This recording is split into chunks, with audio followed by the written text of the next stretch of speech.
Before we get started with today's Local Government News Roundup, some news from the VLGA. Registrations are now open for Fast Track 2026, the VLGA's national one-day annual conference focused on incivility and its threat to local democracy. This event will bring together stakeholders from across the local government sector to address the rise of incivility in public discourse and its impact on democratic processes. It will explore how hostile behaviour, misinformation and the erosion of respectful dialogue threatens the effectiveness, safety and integrity of local governance. Participants will examine the causes of incivility, its consequences for elected representatives, council staff and civic engagement, and examine practical strategies for fostering respectful communication and resilience in the face of hostility. Book before December 31 and secure early bird prices. To register or find out more, visit the events page of the VLGA website at vlga.org.au. Coming up on the roundup, a second Victorian council in breach of the rate cap. Hume Council wins VCAT action against illegal earthworks. New figures show the chronic underfunding that is holding back housing development. A proposal to fund Pride Month activities under fire. A council backs away from a special rate variation plan. The Queensland government to send an advisor into Redland Council. And the tragic death of a WA deputy shire president in a bushfire. Hello, I'm Chris Eddy, back with more news from and about councils across Australia and beyond. Also today, conversations go pear-shaped when people weaponise the other person's words. I encourage councillors to ask curious questions about why that person has a different view. Former Mayor Anne-Marie Cade has been watching councils elect their mayors and has advice for navigating what can be a challenging period for some. That's later on Roundup Extra. The Local Government News Roundup is brought to you by the Victorian Local Governance Association, the national broadcaster on all things local government, with support from Symphony 3, simple, connected customer experiences. It's Wednesday, the 3rd of December. Welcome along to the Roundup. It's been revealed that a second Victorian council has breached the state's rate cap this year. Alpine Shire Council has confirmed the breach, blaming it on a system error that led to rates being calculated incorrectly. The error resulted in an average rate increase of 3.96% instead of the mandated 3% cap, collecting an extra $168,304 from ratepayers. The mistake occurred when a rating system provider applied a classification change earlier than advised, throwing off the base rate calculations. Council CEO Will Jeremy said there was no intention to exceed the cap and there's no penalty or fine for the breach.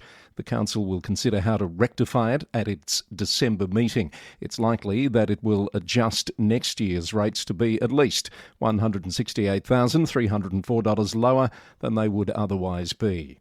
The breach is one of two reported by the Essential Services Commission in its annual compliance report on the rate cap.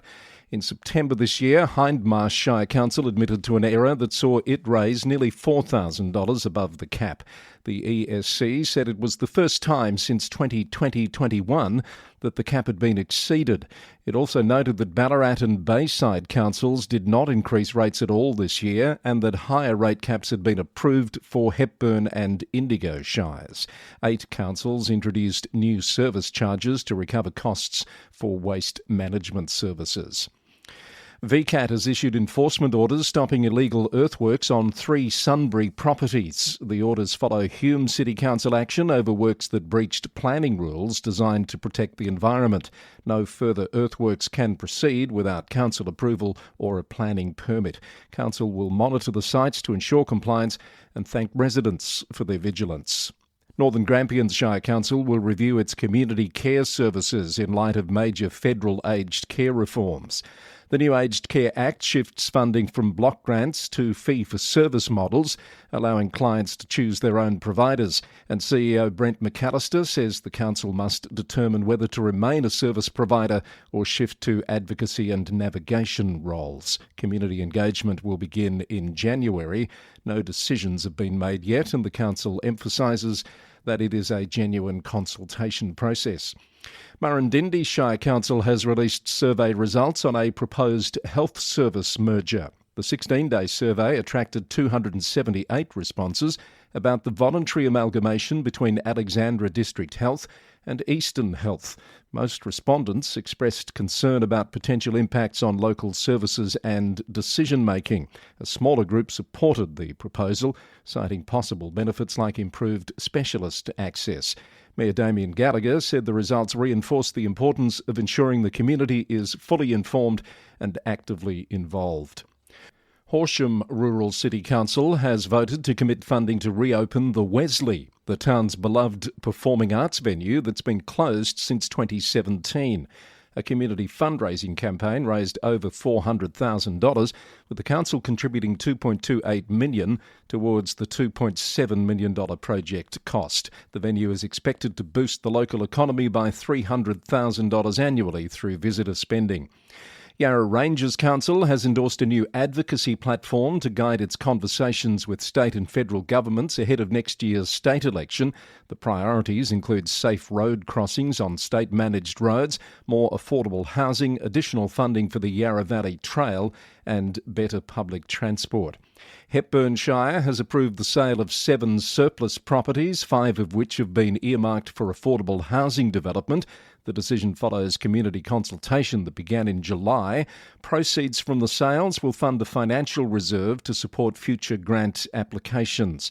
Meanwhile, Yarriambiack Shire Council has identified 2 former depot sites at Hopeton as surplus to requirements and has commenced community consultation on a proposal to sell the land. The sites were identified as part of a review of the Shire's financial health and a need to reduce expenditure. Frankston City Council is addressing public concern over alleged illegal works and vegetation removal across the municipality, including along the foreshore. Mayor Chris Bolam said the council is working closely with the Victorian Department of Energy, Environment and Climate Action on enforcement for coastal Crown land.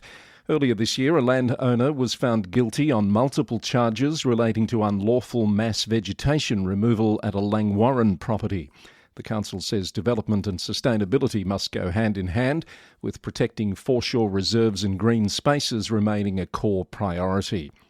And Corangamite Shire Council has adopted structure plans for Camperdown and Terang, mapping out development for the towns over the next 15 to 20 years.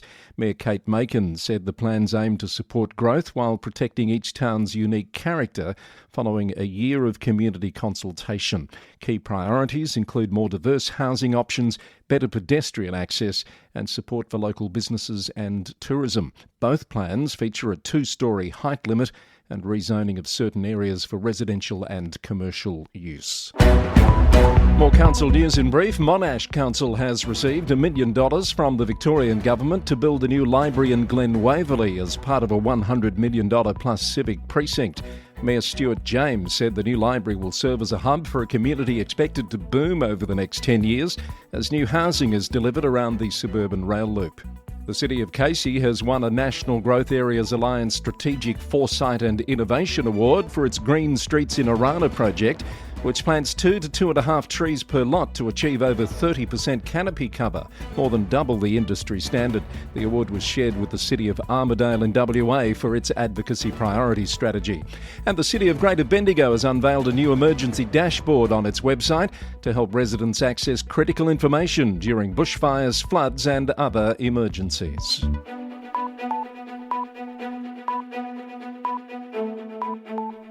I mentioned the National Growth Areas Alliance group there and their awards for innovation a moment ago. That organisation has revealed new research that shows more than 82,000 new homes that could begin construction today remain unbuilt due to a lack of sewers, roads and other enabling infrastructure. Growth areas account for just 5% of councils, but are set to deliver 26% of new housing development. Yet chronic underfunding is creating critical supply bottlenecks. A third of all potential home builds are held up due to infrastructure lags, with some entire estates already living without connected sewerage. The National Growth Areas Alliance is calling on government to urgently align Commonwealth funding to where people want to live to meet National Housing Accord targets. It says that without action, the planned 300,000 new homes in these communities won't be built by the 2029 deadline. News from New South Wales, and an experienced local government administrator has been appointed to oversee the separation of Cootamundra-Gundagai Regional Council. Peter Bascom will guide the complex process of splitting the merged council back into two separate entities, and he's already begun coordinating early planning and meeting with staff. The council said his expertise in managing complex structural change will be critical as the council navigates this sensitive process. That news comes as work continues to finalise the referendum result at Snowy Valleys Regional Council. A decisive 87% yes vote on the weekend makes the outcome clear, but the final result will not be declared until December 15, and then it will be up to the local government minister to determine next steps.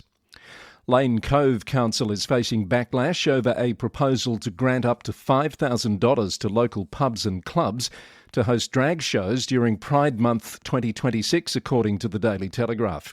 Labor councillor Katie Little says the grants would support the LGBTQIA+ community and boost business for local venues during a quiet time of year. Conservative ratepayers argue the funding is inappropriate for the family-oriented area and should be directed to essential services instead. The council will vote on the motion at its December 11 meeting.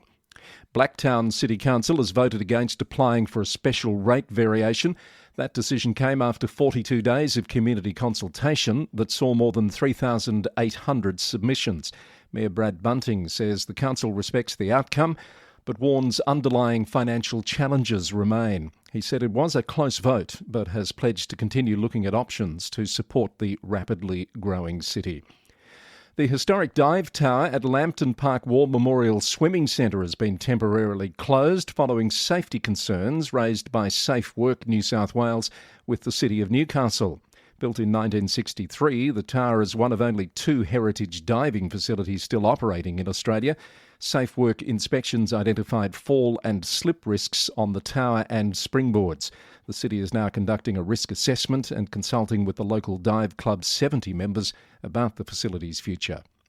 Wingecarribee Shire Council has won a major court battle over illegal development works in Bowral. The Land and Environment Court convicted property owner Serge Goldman and Lake House Bowral Proprietary Limited of serious planning breaches for unauthorised works that included extensions to a dwelling, conversion of farming stables into living quarters, and the destruction of over 5,000 square metres of protected forest. The court ordered combined penalties of $360,000 plus payment of the council's costs.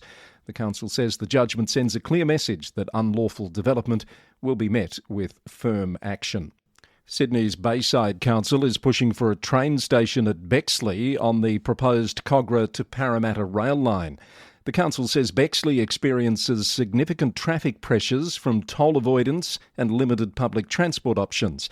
A station would improve access for residents and businesses while supporting revitalisation of the Bexley town centre. The council will write to the Transport Minister and local MPs outlining the case for the station.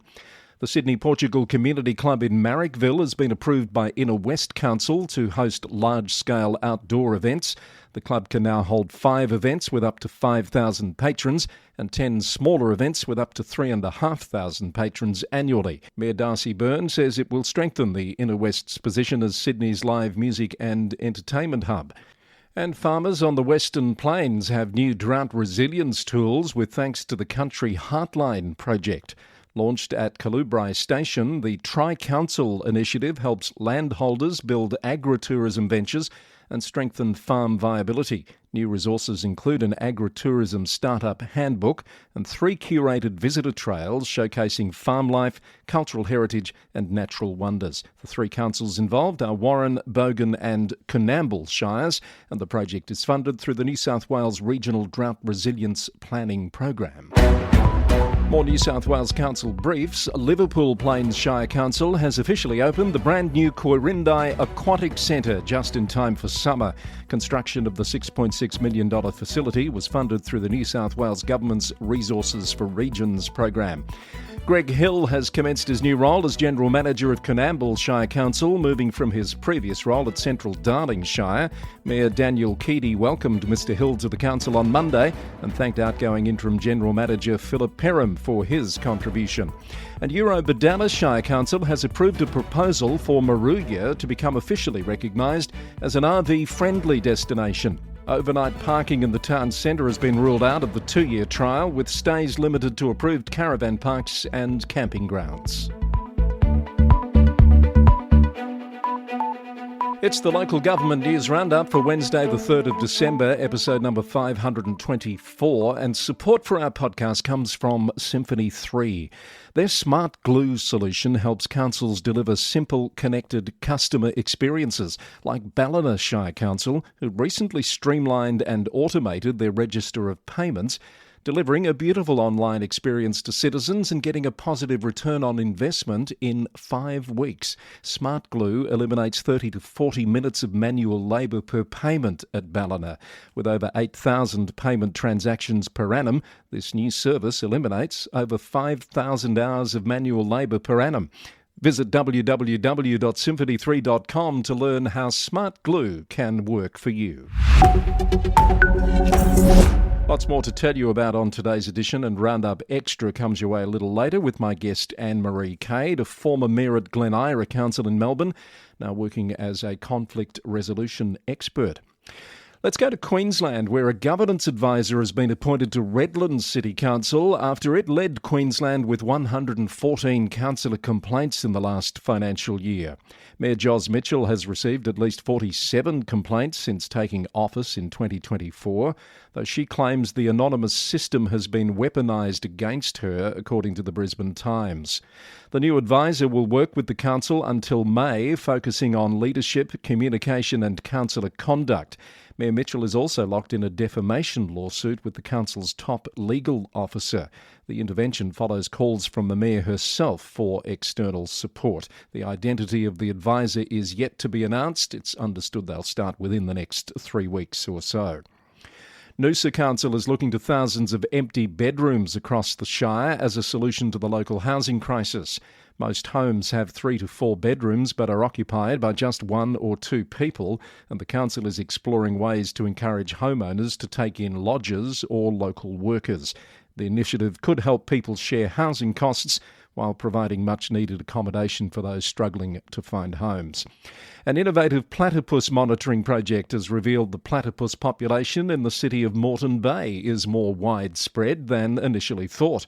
The project has confirmed the presence of platypus, a species known for its elusive behaviour, in at least 37 creeks and rivers across the city. It even detected platypus DNA in Conflagration Creek at a major industrial area. The project, now in its 3rd year, will help the council to safeguard platypus habitat through proactive management of the species and its environment to aid long-term survival. In some senior executive news for you, Mapoon Aboriginal Shire Council will hold a special meeting today at which it will consider an item regarding the appointment of a Chief Executive Officer.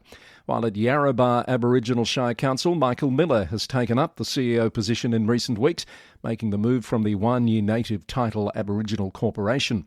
And Brisbane City Council's General Manager of Strategy and Network Services, Jessica Payton, is heading south to take up the Chief Executive Officer role at Metro Tasmania. She officially starts there on January 19. To Tasmania, and the City of Launceston has unveiled a major organisational restructure that will impact up to 25 staff members, according to the Mercury. Chief Executive Sam Johnson insists that Project SHAPE is not about cutting costs, but aligning the council's structure with its strategic plan. The affected workers, representing 4% of the 600-strong workforce, will be offered redeployment or voluntary redundancy. Kingborough Council has unanimously approved the Tasmania Devils' new High Performance Centre in Kingston.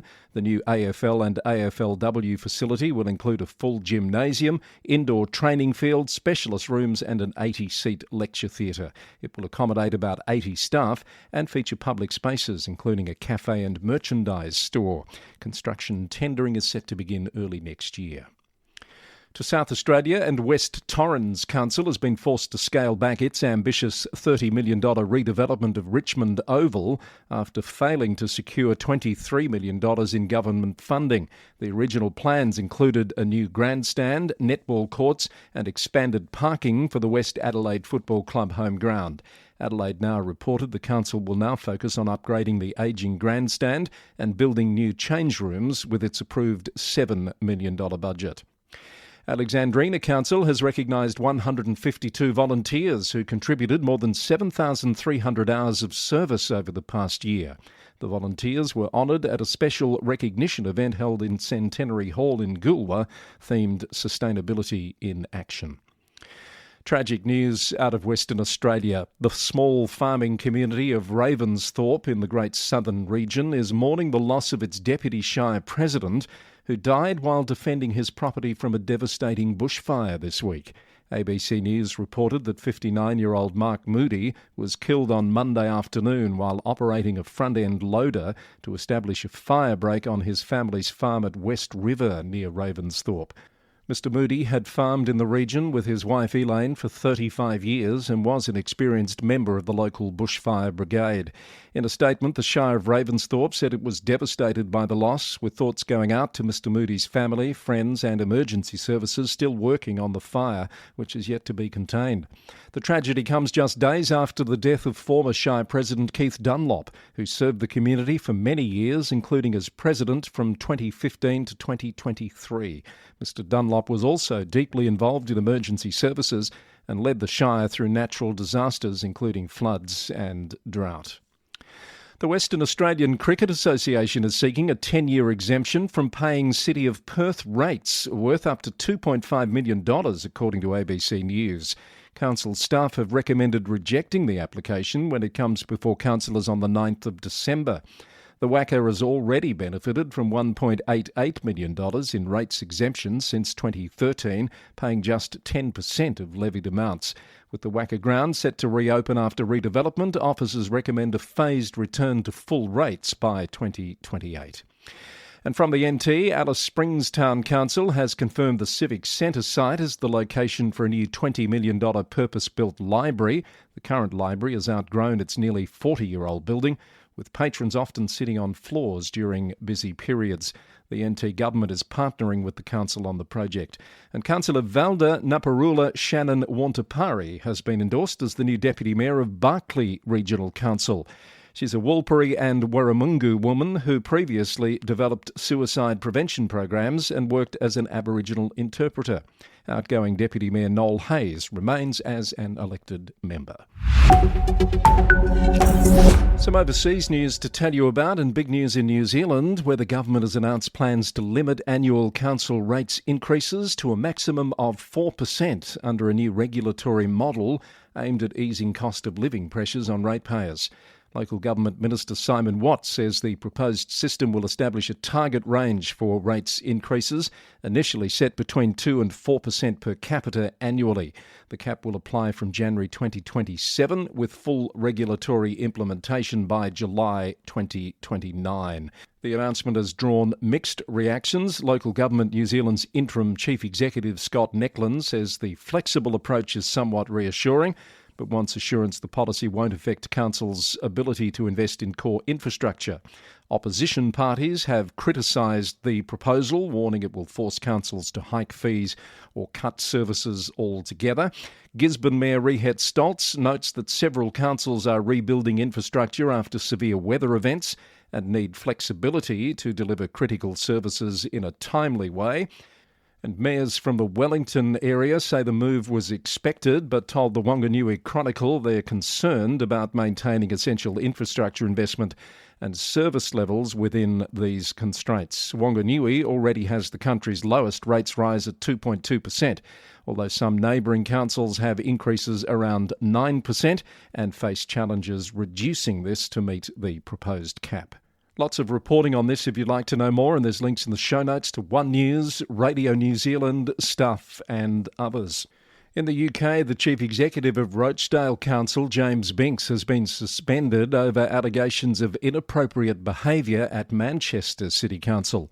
The council leader, Neil Emmett, announced the suspension on the 1st of December after an independent investigation substantiated a complaint which alleged that at last year's Christmas event, Mr Binks was inappropriately touching and grinding against a junior female employee at the Dirty Martini bar. Councillor Emmett stated, in light of the reports and the need to ensure that the reputation of the council is upheld, I've taken the decision to suspend James from work. Mr Binks was appointed to the role in January, has apologised but denied any sexual element to the incident. Rochdale Council is following normal processes, and an acting chief executive will be confirmed while the monitoring officer examines the complaint. The Supreme Court has ruled that Epping Forest District Council cannot challenge the Home Office's intervention in its failed bid to block asylum seekers from staying at the Bell Hotel. The council had won an emergency injunction in August to close the hotel to migrants, but this was overturned by the Court of Appeal. In November, the High Court dismissed the council's claim that housing asylum seekers breached planning rules. The council announced last month that it would appeal the High Court's ruling, according to BBC News. In municipal news from Canada, it's taken Saskatoon City Council 4 days of deliberations to finalise its budget, methodically working through options to reduce spending. Among the tough decisions made, bus fares will increase for the first time in a decade, but an historic pool has been saved from closure. Meanwhile, in Edmonton, the council's budget deliberations have just begun, with a 6.4% property tax increase proposed to raise $2.28 billion, but it needs $3.8 billion to cover expenses as they stand. And the city of Calgary has become the first Canadian city to be certified bird-friendly for the third time by Nature Canada. The designation recognises municipalities that support birds throughout their life cycle, serving as an indicator of overall environmental health. That's our global report for today, but don't go anywhere. It's time for Roundup Extra. Well, as we talk to you today, we're in the middle of these 16 days of activism to end gender-based violence. We're almost at the end of mayoral elections in Victoria. There's just one to come, and we're getting ready to finalise those stats. And I want to pick up on a few of those threads and chat with Anne-Marie Cade, who joins me on the program today. Anne-Marie, lovely to have you.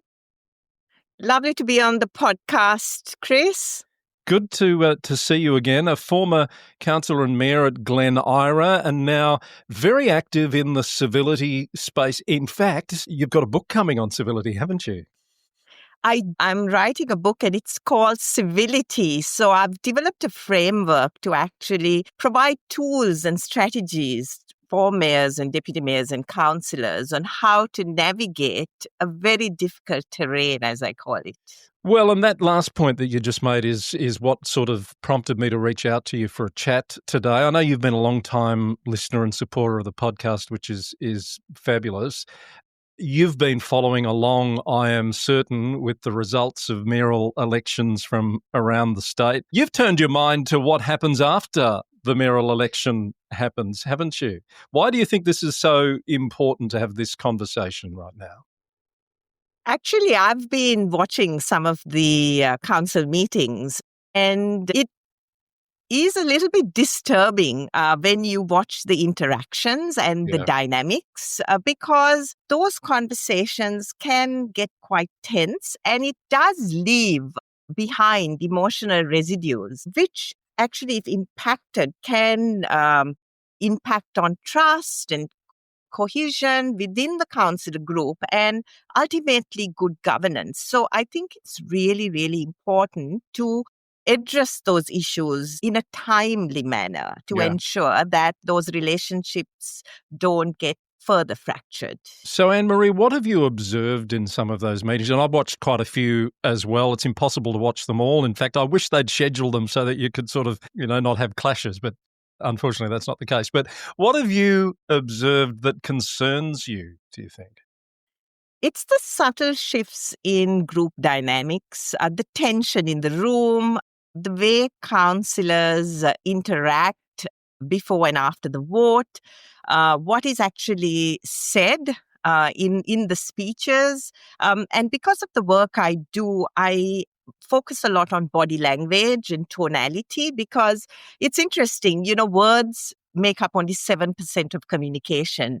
Tonality is around 35% and the rest is body language. So you can tell a lot from about group dynamics by just watching body language. And I have observed that there's a lot of tense behavior there. And if not addressed, it can cause problems for that councillor group moving forward.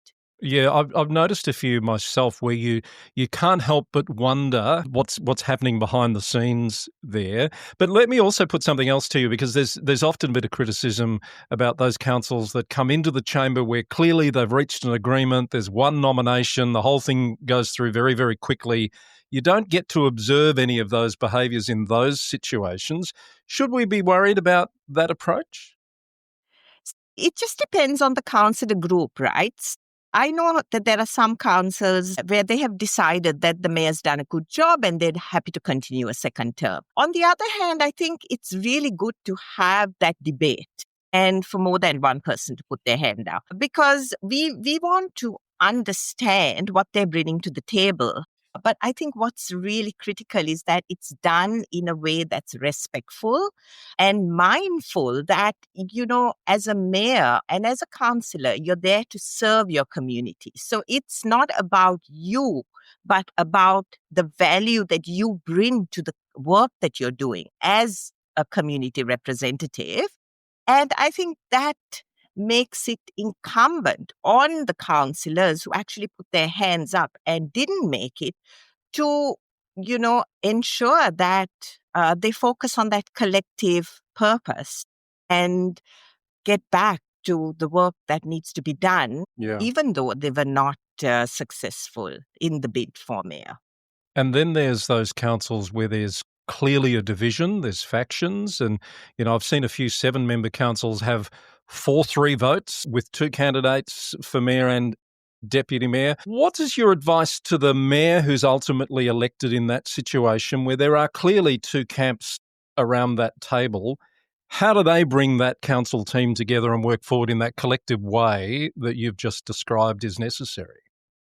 I think the role of the mayor in that situation is absolutely pivotal. They set the tone for how that interaction is going to continue, for the rest of the year. The biggest risk is that tension becomes part of the culture, right? So those unchecked emotions can bleed into behavior, colder interactions. It means more reactive debates, less collaboration, and it becomes more performative, right? Decisions get politicized.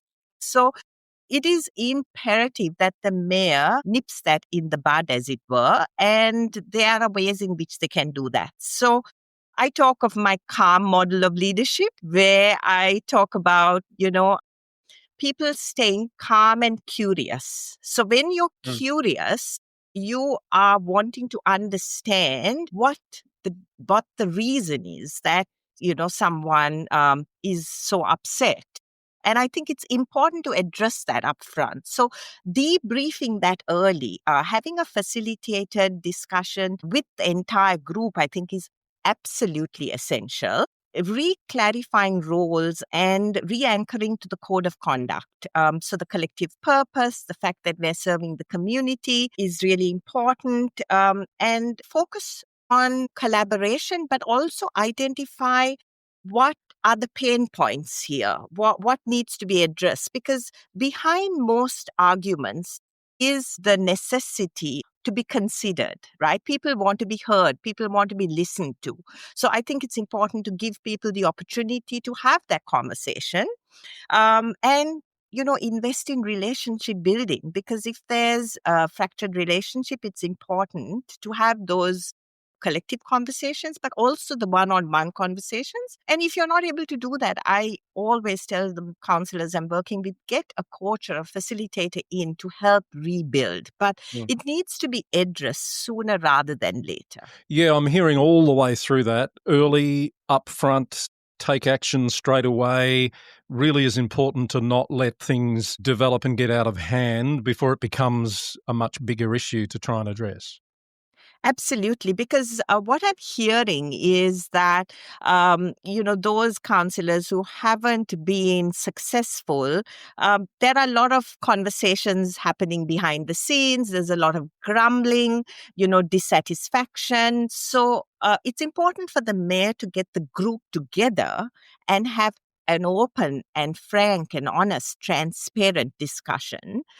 And that's something I think that's very, very important. Now, something we used to do at Glen Ira, which I found was very helpful, was that we always had councillors CEO time just as a group after every briefing, after every council meetings. One councillor was tasked with the having to actually say what went well, what didn't go so well, what we could do better. So the accountability piece, I think, is very, very important. And it means that no assumptions are made, because when we don't address the elephant in the room, as it were, people can make assumptions, and that causes more conflict.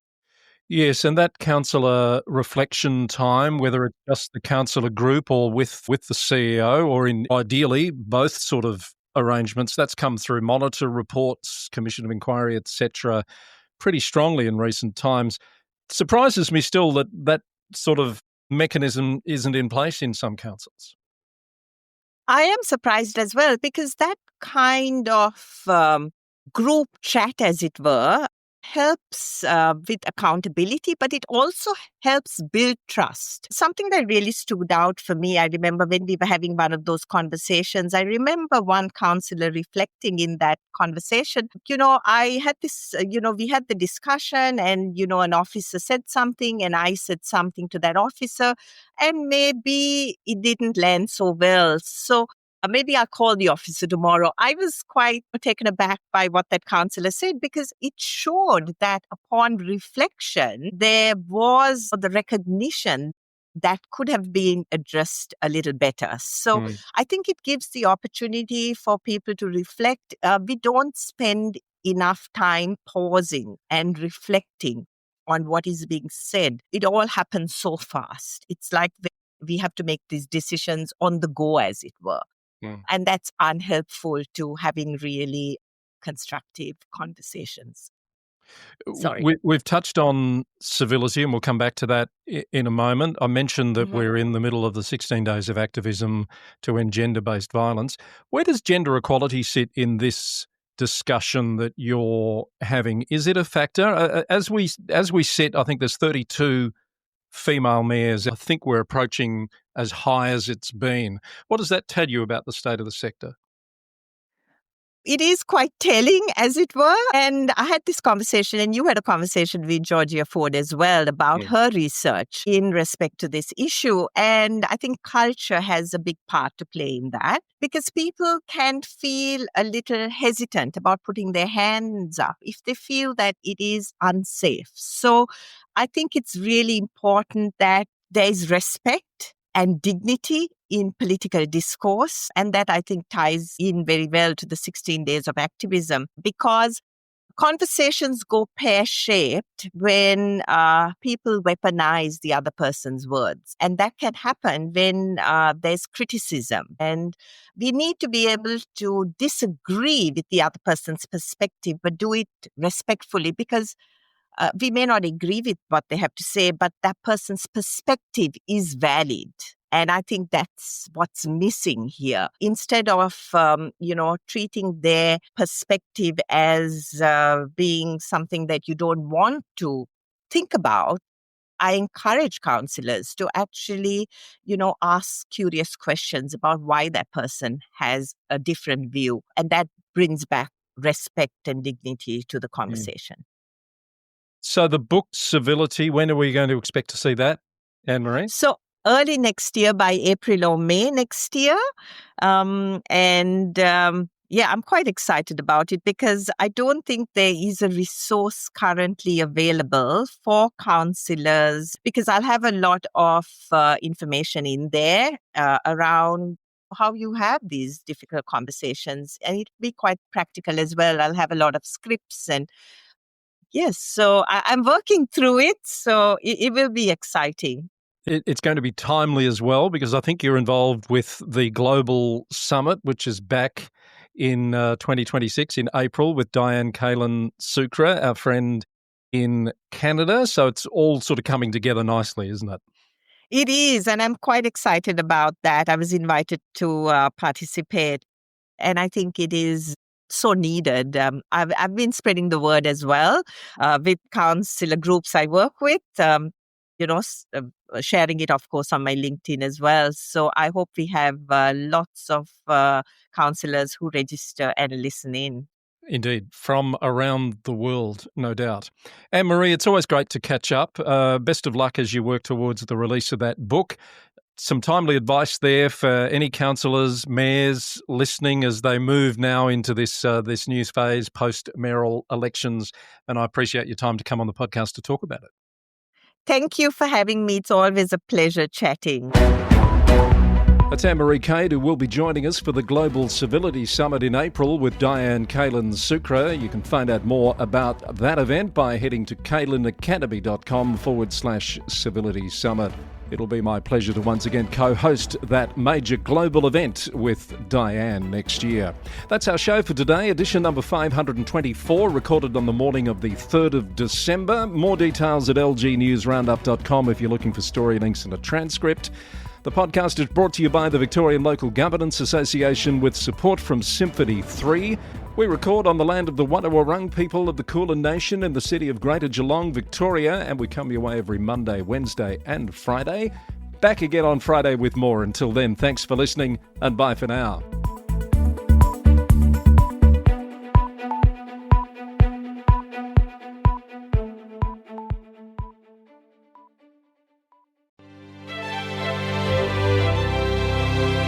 Support for our podcast comes from Symphony 3, which has announced exciting news. It's launched its innovative Smart Glue platform on the AWS Marketplace. That makes the secure and affordable integration solution accessible to government agencies worldwide. The platform includes over 50 pre-built connectors specifically designed for public sector systems, government APIs, enterprise solutions, and AWS services to transform citizen experiences by breaking down data silos.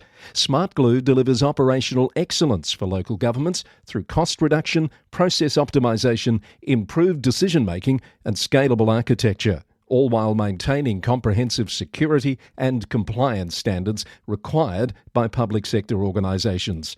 Get in touch to see how Symphony 3's expanded team and solutions can support your goals. Head to symphony3.com to find out more.